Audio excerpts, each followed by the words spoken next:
미가서입니다. ミカ書 미가는 남유다의 모레셋이라는 작은 마을에 살았고 ミカは南王国のユダのモレシェテという小さな町に住んでいました。 이사야와 거의 같은 시기에 활동했습니다. 預言者イザヤと同じ時代の預言者です。 북이스라엘과 남유다는 분열된 지 오래였고 두 왕국 모두 이스라엘의 하나님과 맺은 언약을 어기고 있었죠. イスラエルが北王国と南王国に分裂して長い歳月が過ぎ、どちらの王国もイスラエルの神との契約を破っていました。 그래서 미가는 하나님께서 악하고 강한 아수르 제국을 일으켜 북이스라엘을 탈취하고 예루살렘을 황폐하게 하실 것이며 ミカは神がアッシリアという凶悪な大帝国に北王国を破壊させ、エルサレムを侵略させるだろうと警告しました。 또 그 후에는 바벨론이 그보다 더 큰 파괴를 가져올 거라고 경고하죠. またその後にはバビロンがやってきて、さらに甚大な被害をもたらすと言いました。 다른 모든 선지자들처럼 미가도 하나님을 대신해 이스라엘을 질책합니다. 他の預言者と同じように、ミカは神の大信者としてイスラエルを叱責したのです。 3장에서 그는 나는 하나님의 영으로 말미암아 능력과 정의와 용기로 충만해져서 이스라엘의 죄를 그들에게 보이리라 말하죠. 3章ではミカは、私は力と神の霊、公正と勇気に満ち、イスラエルの背きを告げると言っています。 그래서 이 책은 대부분 미가가 이스라엘을 질책하고 하나님의 심판에 대해 경고하는 내용입니다. 本書の内容の大半は、ミカによるイスラエルへの非難と神の裁きが下るという警告です。 하지만 미가는 이 경고들과 상반되는 희망의 소식도 선포하는데요. しかしミカは同時にその警告とは正反対の希望のメッセージも語っています。 심판 넘어 하나님이 이루실 회복에 대한 말씀이죠. 神は裁きを下すけれども、その後回復をももたらすというのです。 그럼 이제부터 어떻게 전개되는지 자세히 살펴보겠습니다. ではどのように展開するのか詳しく見ていきましょう。 처음 두 부분은 이스라엘과 이스라엘의 지도자들에 대한 미가의 질책과 경고인데요. 最初の2つのセクションの内容は、イスラエルとその指導者に対するミカの非難と警告です。 첫 번째 부분은 이스라엘에 자신을 나타내시는 하나님을 시적으로 묘사하며 시작됩니다.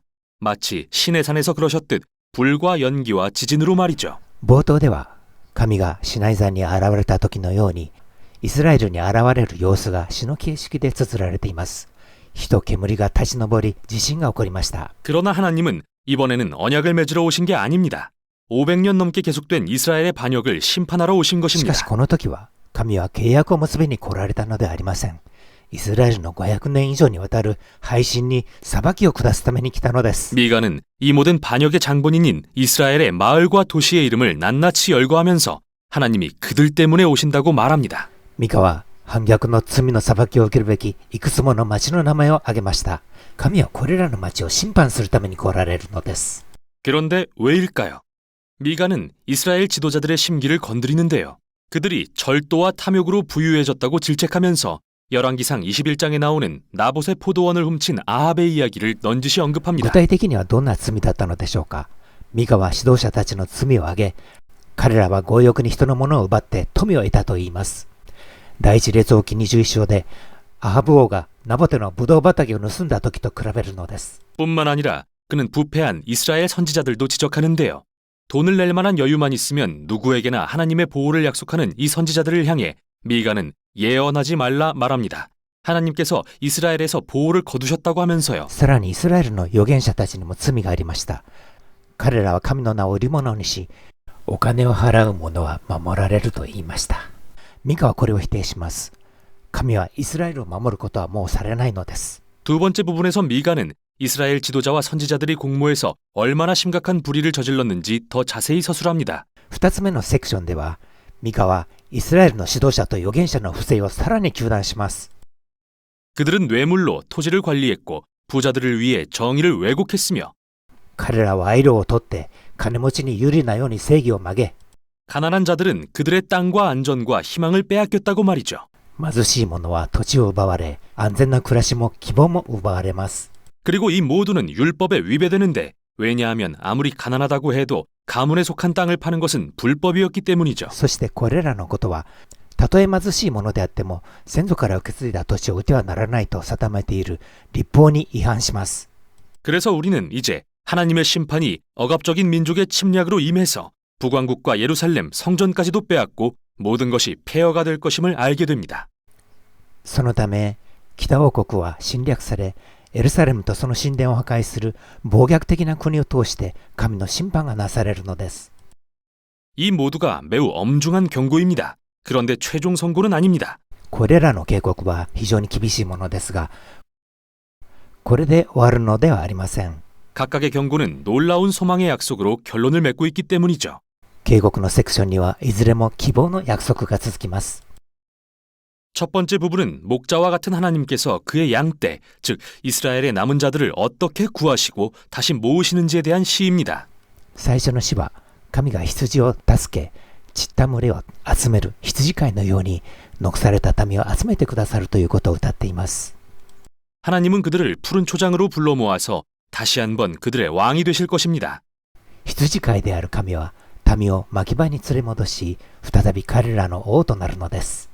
두 번째 부분은 앞서 폐허가 된 예루살렘 성전의 모습이 나오면서 끝이 나는데요. 미가는 이 심판이 영원한 것은 아니라고 말합니다. 二つ目の警告のセクションは、荒れ果てたエルサレム神殿の様子で終わっていますが、これが永遠に続くのではないとミカは語っています。 어느 날 하나님은 그의 성전을 높여 자신의 임재로 채우시고 그 도시를 이스라엘의 남은 자들로 채우실 것입니다. いつの日か神が神殿を建て直し、そこには神の臨在が満ち、町は残されたためでいっぱいになります。 그리고 하나님의 목적은 이스라엘이 하늘과 땅이 만나는 장소가 되게 하는 것이죠. イスラエルを天と地の出会うところにするのが神の目的なのです。 그래서 모든 민족이 예루살렘으로 흘러들어오고 하나님은 그곳에서 열방의 왕이 되어 온 땅에 평화를 가져오실 것입니다. そうすれば諸国の民がエルサレムに集まり、そこでは神が諸国の王となり、地に平和をもたらすのです。 이 두 개의 결론은 정말 강력한 희망의 시입니다. 希望を歌う二つの結びの詩は力に満ちています。 책의 다음 부분은 이들을 좀 더 발전시켜 아름답게 구성된 일련의 시들을 보여주는데요. 모두 이스라엘과 열방의 미래의 소망에 대한 것이죠. 次のセクションにはこれらに続き、見事な一連の詩がイスラエルとそのすべての国の未来の希望について記しています。 우리는 여기서 이스라엘이 아수르의 침략 이후 바벨론의 정복당에 포로로 끌려가지만 アッシリアの後にはバビロンが攻めてきて町を征服し、民を報酬にしてしまいます。 하나님께서는 그의 백성을 회복시켜 그들의 땅으로 다시 돌아오게 하실 것을 알게 됩니다.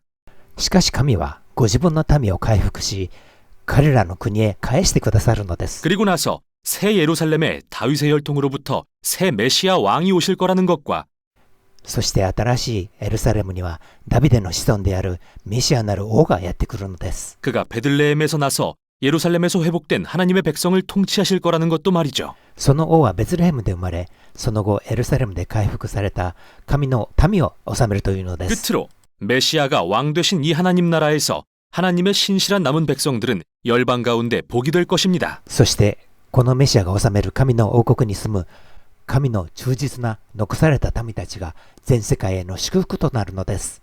그러나 동시에 하나님은 최후의 심판으로 그분의 세상에서 악을 제하실 것입니다. しかし同時に神の最後の審判も下され、世界から悪が取り除かれます。 이 책의 마지막 부분은 경고 다음에 희망의 내용이 선포되는 양식으로 돌아갑니다. 앞부분에서 본 것처럼요. 最後のセクションは最初のセクションと同じように警告の後に希望が語られるパターンに戻ります。 미가는 다시 이스라엘 지도자들의 불의한 경제적 관행을 들추고 그로 인해 그 땅과 백성이 멸망한다고 경고하는데요. ミカは再びイスラエルの指導者たちによる不正な富の蓄え方と、それがこの国と民をいかに荒廃させたかを暴きます。 여기서 미가는 이스라엘이 하나님을 따른다는 게 뭘 의미하는지 요약하는 유명한 말을 남깁니다. そしてミカはここでイスラエルが神に従うとはどういうことかを要約した有名な言葉を残します。 사람아, 주께서 선한 것이 무엇임을 내게 보이셨나니 여호와께서 구하시는 것은 오직 정의를 행하며 인자를 사랑하며 겸손하게 내 하나님과 동행하는 것이 아니냐. 人よ、何が良いことで、神は何を求めているかを、公正を行い、慈しみ、愛し、へりくだり、神と共に歩め。 이것은 정확히 이스라엘이 하지 않고 있던 것이며 그래서 멸망에 이르게 되는 것이죠. これはまさにイスラエルがしてこなかったことであり、だから滅びに向かっているのです。 하지만 이 책은 또 다른 강렬한 희망의 메시지로 끝이 납니다. しかしこの書は最後にもう一つの強力な希望について記しています。 이스라엘이 한 개인으로 의인화됩니다. 그는 수치와 패배감에 홀로 앉아있죠. 擬人化されたイスラエルが恥と敗北にまみれて孤独に座っています。 분명 이스라엘의 파멸과 유배에 관한 모습인데요. これはイスラエルの破滅と補修されることを表しています。 이 사람은 하나님의 자비를 구하며 들으시고 용서해 주시라고 애원합니다. そして擬人化されたイスラエルは神の憐れみを待ち望み、許してくださいと願うのです。 그런데 왜 하나님이 이 믿음 없고 반역하는 백성을 들으시고 용서하셔야 되는 거죠? しかし、一体どうして神はこの不信仰で反逆する民を許すのでしょうか。 시인은 두 가지 이유를 드는데요. ミカはその理由を2つ挙げました。 첫째는 하나님의 성품 때문이라고 말합니다. 1つ目は神の製品のゆえです。 주와 같은 하나님이 어디 있으리요? 주는 죄악과 반역을 용서하시나이다. あなたのように背く者の罪を許す神が他にいるでしょうか。 그는 하나님의 자비가 그분의 분노와 심판보다 더 강하다는 걸 아는 것이죠. ミカは神の憐れみは神の怒りと裁きよりも強いことを知っていたのです。 두 번째 이유는 하나님의 약속들 때문입니다. 그가 말하길 주께서 옛적에 맹세하신 대로 야곱에게 성실을 베푸시며 아브라함에게 인애를 더하시리이다. 2つ目の理由は神の約束です。神は昔誓われたようにヤコブに真実であり続け、契約の愛をアブラハムに示します。 이는 이 책의 맨 마지막 구절로서 아브라함과 그의 자손에게 하나님이 주신 언약을 암시합니다. これがこの書の最後の言葉であり、創世記にあるアブラハムとその子孫の結んだ神の契約を示唆しています。 창세기에 기록된 모든 열방이 아브라함의 자손을 통해 하나님의 복을 받을 거라는 언약 말이죠. その内容は創世記にあるように全ての国はアブラハムを通して神の祝福を見出すというものです。 그러나 열방의 복이 되기 위해서 이스라엘은 먼저 하나님께 신실해야만 하는데요. しかし国々が祝福を受けるためにはイスラエルはまず神に誠実でなければなりません。 그래서 이 책이 심판과 소망 사이를 오가며 이에 대해 설명하고 있는 거죠. だからミカ書は審判と希望の間を行ったり来たりしているのです。 하나님이 이스라엘을 통해 열방의 복을 베푸시려면 반드시 그 백성들의 악을 심판하셔야만 합니다. もし神がイスラエルを通して国々を祝福されるなら、神はイスラエルの罪に立ち向かい審判しなければなりません。 하지만 그분의 심판은 결국 소망에 이르게 되는데 しかし神の審判は希望へとつながります。 하나님의 언약적 사랑과 약속이 인간의 죄악보다 강하기 때문이죠. 神の契約と愛と約束は人間の罪より強いからです。